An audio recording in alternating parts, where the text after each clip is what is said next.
어제 아브라함의 가정에 사라와 하갈을 인한 그 갈등, 이삭과 이스마엘을 인한 갈등의 이야기를 했습니다. 그것은 한 사람 속에 있는 옛사람과 새사람의 얘기, 그 속에서 이스마엘이 나올 수도 있고 이삭이 나올 수도 있다는 거, 이렇게 설명을 했습니다. 그래서 우리는 누구를 위하여서 어떤 양식을 먹느냐, 바로 그 사람을 낳는데, 신령과 진리의 하나님의 말씀, 예수 그리스도의 살과 피를 먹는 사람은 예수 그리스도를 낳고, 세상의 것을 위하여서 자기의 것을 먹는 사람은 이제 이스마엘을 낳는 거죠. 옛사람이 그냥 태어나서 지옥에 갈 수밖에 없는 것입니다. 그래서 하나님은 6절의 말씀에 이렇게 대답을 합니다. 오늘 6절 보면 이러죠. 아브라함이 사라에게 이르되 당신의 여종은 당신의 수중에 있으니 당신의 눈에 좋을 대로 그에게 행하라 하매 사라가 하갈을 학대하였더니 하갈이 사라 앞에서 도망하였더라. 내 마음대로 하라. 내어 쫓으라는 거죠. 사례 보고. 어떤 면에서는 이 아주 무책임한 아브라함의 모습이죠. 아브라함. 사례가 하갈을 통해서 애를 낳아 내게 달라 그랬을 때에는 얼른 또 취하더니 이제 그 하갈 때문에 문제가 생겨나자 이제 전혀 무관심한 모습처럼 보이는 이런 그림입니다. 참, 하갈은 또 거기서 이제 자기를 괴롭히는 사라와 비겁쟁이 아브라함을 피해서 광야로 도망가죠. 그런데 하나님은 9절에서 뭐라고 말씀하십니까? 여호와의 사자가 그에게 이르되 네 여주인에게로 도망가서 그 수하에 복종하라. 왜요? 한 가정에 원수가 존재하게 만드는 모습이죠. 그 모습이 신약 성경에 오면은 하나의 밭에 두 가지 그 곡식을 자라죠. 하나는 알곡이고 하나는 가라지죠. 가라지가 있는 곳에 알곡을 뿌렸죠. 사실은 가라지가 있는 곳에 알곡을 뿌렸죠. 우린 모두 다 가라지였는데 거기에 진리의 하나님이신 말씀이 들어와서 이제 알곡이 자라는 거죠. 뽑아버릴까요? 아니요. 놔둬라. 마지막 때까지 놔두라 그래. 옛사람과 새사람이 함께 있을 때 하나님이 그렇게 말씀하시죠. 우리가 늘 그렇게 말하죠. 옛사람 빨리 벗어버리죠. 옛사람 빨리 죽여버리면 안 돼요? 하나님 뭐라 그래요? 놔둬라. 완성의 때까지. 하나님이 고의로 그런 상태를 유지시킨다는 사실을 우리는 여기서 볼 수 있습니다. 왜 그럴까요? 거기엔 큰 목적이 있어서 그렇습니다. 우리가 이 힘들고 고통스러운 옛사람을 벗어버리는 과정을 거쳐서 철저하게 옛사람이 얼마나 집요한지, 옛사람이 얼마나 무서운지, 옛사람이 얼마나 자기중심적인지 철저하게 깨달으라고 두시는 겁니다. 우리 참 안 변합니다. 사람이 잘 안 변해요. 지금 우리가 아브라함을 살펴보고 있습니다마는 이제 아브라함이 점점 자라나면서 변하는 모습 같아 보여요. 그러나 하나님이 이제 이삭을 주실 때에 가서 다시 한번 아브라함의 실체를 드러내죠. 봐라. 아브라함은 안 변했어. 그런데 내가 그냥 덮어서 데려가는 거야. 완성시키는 거야. 하는 말로 하나님은 그 마지막 때 아브라함의 실수를 다 들춰냅니다. 우리도 마찬가지입니다. 마찬가지로 우리의 옛사람의 속성이 계속해서 드러나는 거예요. 안 변합니다. 아니, 변합니다. 그런데 인간의 본질은 변하지 않고 성령의 덮어주심으로만 변합니다.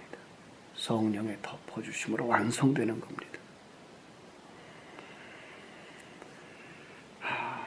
하갈이 이제 돌아갑니다. 그런데 하갈을 통해서 사레와 아브라함에게 하시고 싶은 말씀이 있습니다. 이것이 바로 옛사람 통해서 우리 속사람을 향하여 교훈하고 계신 음성입니다. 8절 보시겠습니다. 이르되 사레의 여종 하갈아 네가 어디서 왔으며 어디로 가느냐? 그가 이르되 나는 내 여주인 사레를 피하여 도망하나이다. 이것만 보는 거예요. 하갈은 이것만 봐요. 내가 내 여주인 사레를 피하여 도망갑니다. 또 가서 이 말 하라 이 말입니다. 어디서 왔으며 어디로 가느냐. 여러분, 우리는 어디서 와서 어디로 가는 존재입니까? 그 대답을 할 수 있습니까? 성경 전체를 통해서 하나님은 우리에게 이 말을 묻습니다. 네가 어디서 왔으며 어디로 가느냐. 이 세상에 살아가는 사람들은 그거 모르고 삽니다. 어디서 왔으며 어디로 가는지. 그래서 유행가 가사에도 그런 얘기가 있죠. 그죠? 인생은 나그네 길. 어디서 왔다가 어디로 가는가. 몰라요. 그런데 신령한 눈이 열려있는 사람들은 알게 되어 있습니다. 하나님의 사람들만 알게 되어 있습니다.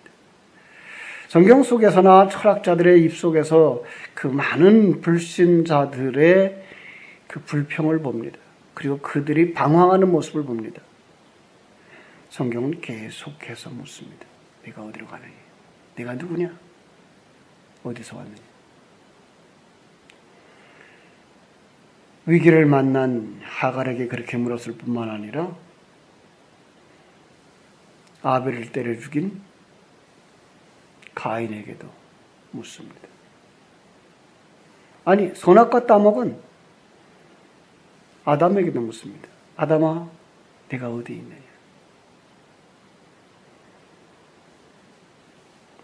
여러분 대답할 수 있습니까? 우리는 하나님으로부터 태어나야 됩니다.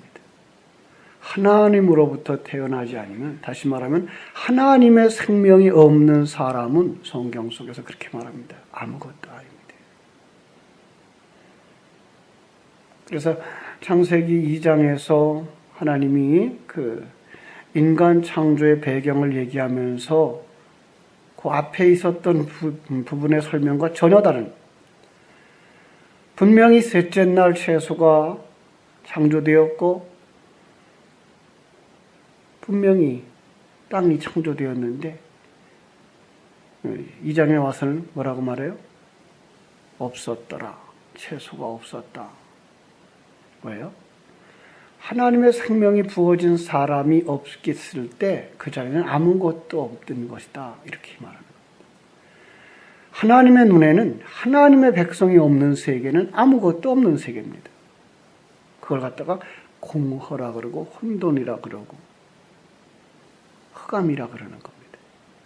하나님의 눈은 오직 생명 있는 하나님의 사람들만 보고 있습니다. 그래서 하나님의 사람이 없으면 없는 겁니다. 그래서 소돔과 고모라 성을 왜 멸망시켰습니까? 의인 없어서. 의인이 없어서. 마지막 때 심판을 어떻게 오겠습니까? 역시 의인이 다 완성되어 가면 이 땅에 의인은 하나도 안 남습니다. 그때 심판하는 겁니다. 여러분은 하나님 앞에 기억된 자이기를 주님의 이름으로 축원합니다.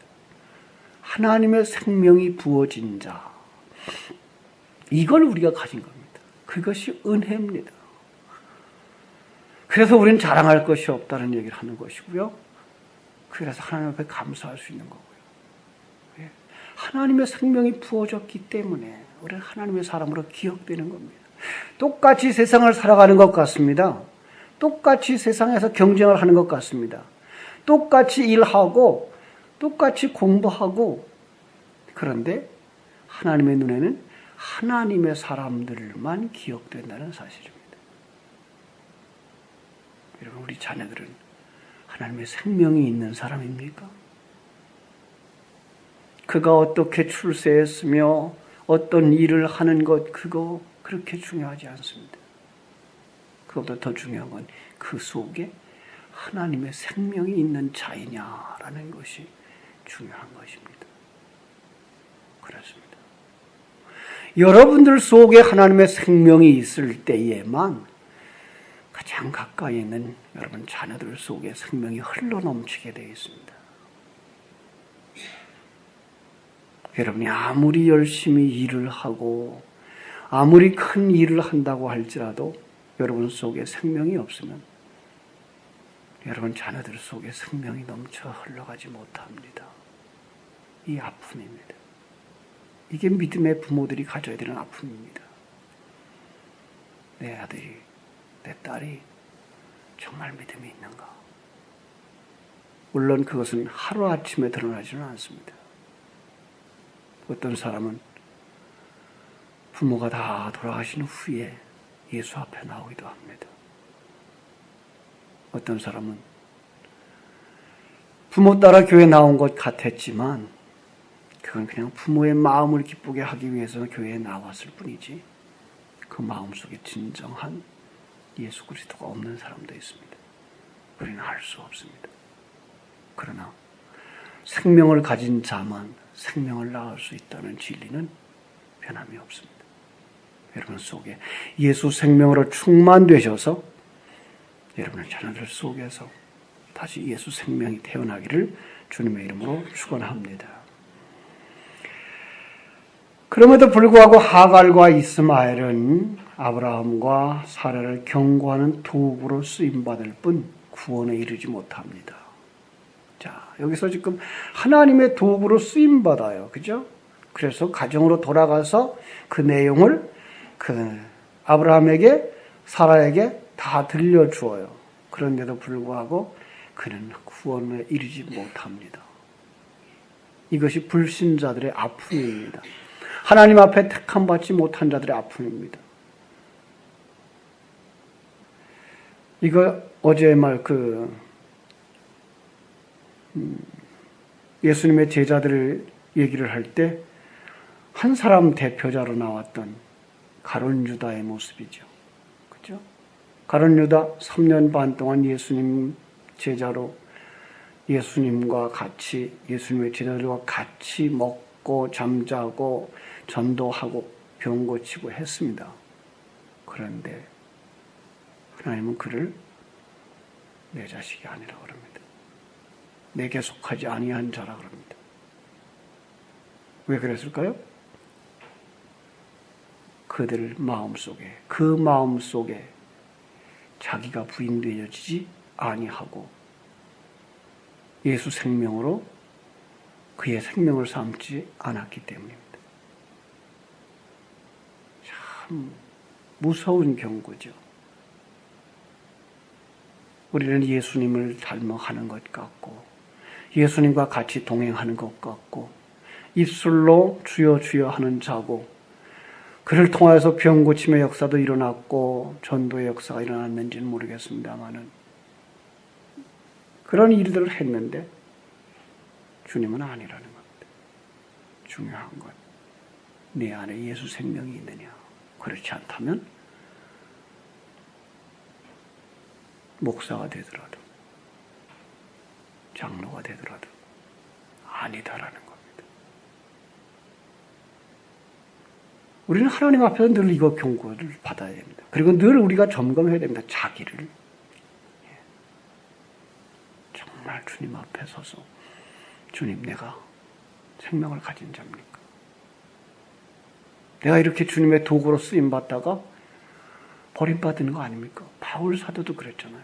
바울 사도도 그런 기도를 하잖아요. 하나님 이렇게 쓰임받다가 나 버림받는 거 아닙니까? 왜 그에게 믿음의 확신이 없었을까요? 아니요. 자기 속에 여전히 남아있는 옛사람의 그림자들이 드리워졌기 때문에 그렇습니다. 이것은 모든 믿는 사람들이 가지는 동일한 고백입니다. 오히려 난 믿음이 있습니다. 난 천국 갈 수 있습니다. 라고 대답하는 사람들보다 더 믿음은 이미 있는 사람일 것입니다. 자기의 구원에 관하여서 염려를 하고 그리고 주님 앞에 더 가까이 나가고 더 무릎 꿇고 더 겸손한 자리로 내려갈수록 더욱더 자기 속에 있는 죄가 보이게 되고 더욱더 자기 속에 있는 자기 중심적인 모습들이 보여지기 때문입니다. 그래서 하갈을 볼 때에도 성경 전체적인 맥락을 볼 수 있어야 됩니다. 어떤 사람은 이 한 부분만 보고 어떻게 설교하는가 하면 자신을 깨달은 사람 그리고 축복의 집으로 돌아가라고 했다. 그래서 도망가는 건 참 문제를 해결하는 방법이 아니다. 이렇게 설교를 했어요. 네가 어디서 와서 어디로 가느냐? 이 질문 앞에서 자기를 깨달으려고 하는 거다. 그리고 아브라함이로 돌아가라. 그러는 건 축복의 집으로 돌아가라 그러는 거다. 왜? 도망가는 건 문제 해결이 아니기 때문에. 그 부분만 보면 상당히 맞는 것 같죠. 그럼 그 사람이 믿음의 사람이었단 말입니까? 갈라디아서는 뭐라고 말했습니까? 아니라고 말하잖아요. 전체 맥락 속에서 우리는 하갈의 존재를 볼 수 있어야 하는 것입니다. 하갈과 이스마엘 집으로 돌아가는 것은 하나님의 말씀에 순종이고 구원의 행위인가? 아닙니다. 갈라디아서 4장 21절에서 31절에서 보듯 율법과 세상 죄의 상징인 하갈과 이스마엘은 아브라함과 사라를 교육하는, 징계하는, 경고하는 도구로 쓰임받고 있는 겁니다. 세상 사람들은, 불신자들은 여러분들을 옛사람을 벗어버리고 하나님의 사람으로 만들어가는 도구일 뿐입니다. 어떻게 보면 굉장히 불쌍한 자들입니다. 세상 사람 속에서는 그들이 더 잘 사는 것 같고, 앞으로 이제 하갈과 이스마엘은 이삭보다 더 잘 살아요. 더 경제적으로 나았고, 더 많은 민족을 낳고, 그런데 불구하고 이삭과 그 가족을 훈련하는 도구로 등장하지 구원받은 자들로 등장하지 않습니다. 하갈, 하나님의 말을 듣고 돌아갑니다. 그는 거기서 놀라운 것을 발견합니다. 나를 살피시는 하나님. 여러분, 불신자들도 누가 관리합니까? 하나님이 관리합니다. 제가 그렇게 얘기했을 때 많은 분들이 의아해 하는데, 지옥불은 성령의 불이고 지옥도 누가 관리해요? 성령이 관리한다고요. 하나님이 관리한다고요. 그런데 그 스스로가 견디지 못하는 세계입니다. 왜냐하면 그들은 여전히 자기를 부인할 수 없는 존재들이기 때문에 그 성령의 역사를 받아들이지 못합니다. 노아의 홍수 때에 똑같이 비가 내렸죠. 이 세상 속에서 똑같이 비가 와요. 살아있는 생명은 더 활발하게 살아나고 죽어있는 것은 더 썩는 것이죠. 이 땅에 성령의 불이 와요. 어떤 사람에게는 지옥불로 고통을 당하게 되지만 어떤 분들에게는 치료하는 광선이 되어져서 새로운 사람으로 만드는 성령의 불이 되는 거죠. 똑같은 하나의 사건인데, 똑같은 하나의 역사인데 반응은 둘로 나타나요. 짝이죠? 그렇습니다. 성도들은 때로 세상을 통해서 경고를 받고 세상을 통해서 교훈을 듣습니다. 그래서 아브라함과 사라가 하갈이 가져온 그 소식을 다 들었습니다. 그리고 하나님은 그 하갈과 이스마엘을 축복하십니다. 이건 물론 영적 축복이 아닌 세상적 축복입니다. 10절부터 12절. 여호와의 사자가 또 그에게 이르되 내가 네 씨를 크게 번성하여 그 수가 많아 셀 수 없게 하리라. 그래서 나중에 이 하갈을 통해서 여러 민족이 생겨나죠. 여호와의 사자가 또 그에게 이르되 네가 임신하였은즉 아들을 낳으리니 이름을 이스마엘이라 하라. 이는 여호와께서 네 고통을 들으셨음이니라. 그가 사람 중에 들나귀같이 되리니 그의 손이 모든 사람을 치겠고 모든 사람이 손이 그를 칠지며 그가 모든 형제와 대항하면서 살리라. 예. 전쟁 속에 들어가 있습니다. 그런데 거기서 어떻게 한다고요? 이긴다고요. 영적 싸움이라면 큰일 날 일이죠. 그러나 이것은 세상적인 싸움입니다. 그래서 그들의 후손이 이 땅에서 번성하고 이 땅에서 많은 사람으로 나라를 이루면서 이스마엘의 자손과 이삭의 자손이 지금도 싸우고 있습니다. 그죠? 이스라엘과 아랍 국가들의 싸움이 바로 그것 아닙니까? 많은 사람들은 거기서 그 아브라함이 한 번 실수했기 때문에 역사에 이렇게 길이 남을 죄악의 뿌리가 남았어 라고 얘기를 합니다. 하나님 그거 몰랐을까요? 아니요. 아십니다.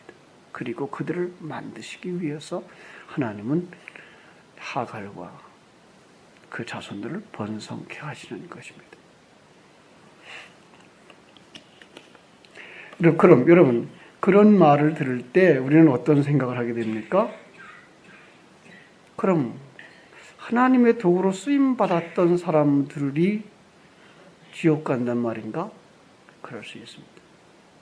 히브리서 6장 4절, 5절, 6절 한번 볼까요? 히브리서 신약 성경으로 가셔서 히브리서 6장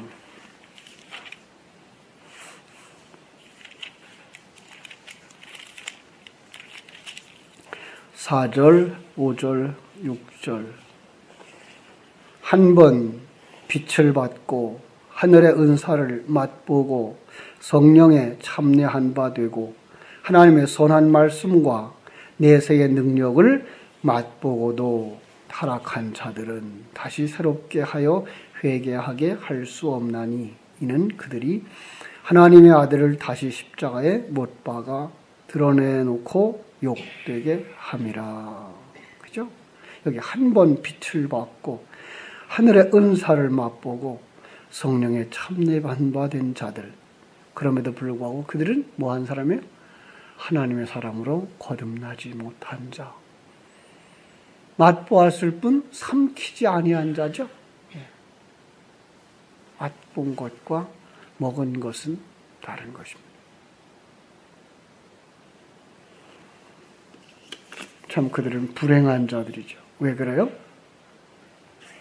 하나님의 생명이 그들 속에 있지 않습니다.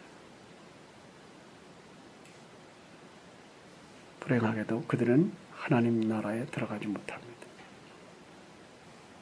자기들의 꾀로 이스마엘을 날아버리고, 그죠?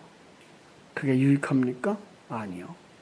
아브라함에게는 그것이 고통의 시간만 길어질 뿐입니다. 우리 속에서는 어떻습니까? 우리 속에서 옛사람이 이렇게 우리를 경고하고 가르치는 도구로 쓰여지고 있을 때 거기다 먹이를 주시면서 그걸 기뻐하십니까? 오히려 여러분들의 완성의 시간만 길어질 뿐입니다. 그럼 세상에서는 어떻게 살까요? 오래 살겠죠? 빨리 옛사람 벗어버려야 빨리 완성될 텐데 우리는 그러지 못하고 옛사람에게 살찌우고 옛사람을 먹입니다. 이게 지금 아브라함이 하갈과 그 아들을 키우는 모습입니다. 고통만 더할 뿐입니다.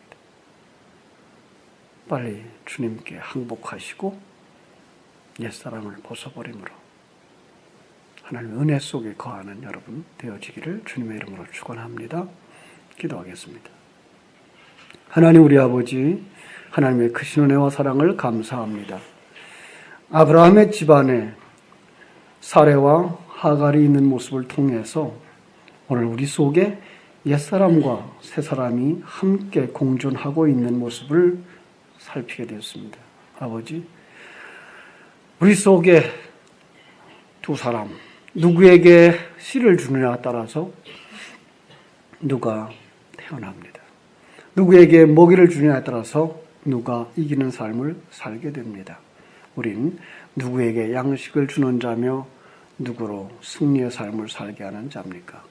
아버지, 다시 한번 우리가 누구를 양육해야 될 사람인지, 누가 죽은 자인지 발견하게 해주시고 하나님의 사람들로 마땅히 어떻게 변화를 추구하며 어떻게 완성되어져 갈 것인가를 깨달아 아는 지혜가 우리 속에 있게 해주시기를 원합니다. 그래서 우리 속에 옛사람을 키웠던 모든 습관들을 벗어버리는 이 변화에 도전할 수 있도록 근본 특별 새벽 기도회를 시작해서 옛사람 벗어버리기 운동을 감당할 수 있게 하여 주옵소서. 진정으로 우리 속에 아직도 불평의 씨앗들이 어떻게 남아있는지, 그런 것을 어떻게 제거해야 되는지 우리가 말씀을 통해서 묵상하고 그리고 기도하면서 점점 옛사람을 벗어버리고 불평과 근심과 걱정을 벗어버리고 오직 감사함과 찬송과 경배만 할 수 있는 사람들로 변화되는 이 변화의 출발자를 근본 특별 새벽 기도에 허락해 주시옵소서. 아버지 하나님이여,